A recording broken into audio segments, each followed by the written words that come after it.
राम राम शेतकरी मित्रांनो, आपण आता या मक्यामधल्या नळ्या जमा करून घेतो आहे, ते पण सोप्या आणि साध्या पद्धतीमध्ये. हे एक एक नळी कधी जमा करायला गेलो तर 2 एकरला आपल्याला 2-3 दिवस घुसून जातात. पण ह्या पद्धतीने कधी केलं तर भरपूर लवकर होतं आहे. समजून घ्या, जास्तीत जास्त 4-5 तास लागतात. आणि परत आथरणं तर ज्या वेळेला आपण ह्या जागेवर टाकू त्यावेळेला पण व्यवस्थित आथरली जाते, तेव्हा पण प्रॉब्लेम येत नाही. विशेष म्हणजे कमी जास्त क्षेत्र म्हणजे एखाद्या वेळेला एका बाजूला 150-125 फूट असतं, कुठं आमच्यावरच क्षेत्र नसलं तर वाकडं तिकडं असलं तर थोडा प्रॉब्लेम येतो, नळी कमी जास्त असते. तर शेतकरी मित्रांनो, त्यासाठी हे अतिउत्तम असतं. जागेवरची नळी जागेवर असते आणि त्याच जागेवर जाते, तर त्यामुळे आणि ताणतानाही सोपं जातं आहे. फक्त आपल्याला ही जो नळी गेलेली असते, शेवटी आपण गाठ मारलेली असते, ती गाठ सोडून घ्यायची आहे. कारण आता कसा अनुभव येतो आहे की एखाद्या वेळेला मुळ्यांमध्ये त्या नळ्या कुठेतरी गेलेल्या असतात.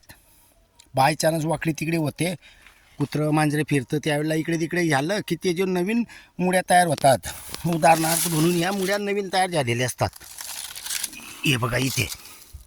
तर ह्या मुळ्यांमध्ये ते अटकले जाते केव्हा केव्हा. त्याच्यामुळे गाठ असेल तर त्रास होतो. तुम्ही गाठ सोडून घ्या आणि ताना एकदम फ्रीमध्ये ताणलं जातं आहे, म्हणजे लोडच येत नाही काहीच. एका हातानं बी तुम्ही करू शकता डायरेक्ट बघा. आणि ताणताना एकटा असल्यामुळे थोडा प्रॉब्लेम आहे. ताणताना एका हाताला हे धरून ठेवायचे आणि एका हाताला हे असं काढायचे आहे, आणि एकदम सरळ आणि व्यवस्थित नळी राहते. आणि शेतकरी मित्रांनो, याला टाईम लागत नाही. दुसऱ्या वेळेला ज्या वेळेला आपण टाकतो त्यावेळेला पण इझी असतं, सोपं जातं आथरायला. नाही तर भरपूर टाईम होतो. दुसरी गोष्ट, जमा केलेल्या नळ्या इकडे तिकडे कधी पडल्या तर कमी जास्त अंतर झाल्यामुळे आपल्याला कापकूप होते, या फिरताना जास्त त्रास होतो, या टाईमपास होतो.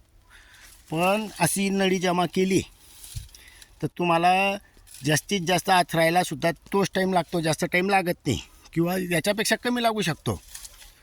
त्यामुळे शेतकरी मित्रांनो, या पद्धतीनं अशा नळ्या जमा करून घ्या आणि होणारा खर्चही टळतो आहे. जास्त खर्चाने एकटा माणूस करू शकतो आहे. याला 2 जणांची गरज नाही, फक्त सोडून घ्या, ताणून घ्या, झालं. धन्यवाद.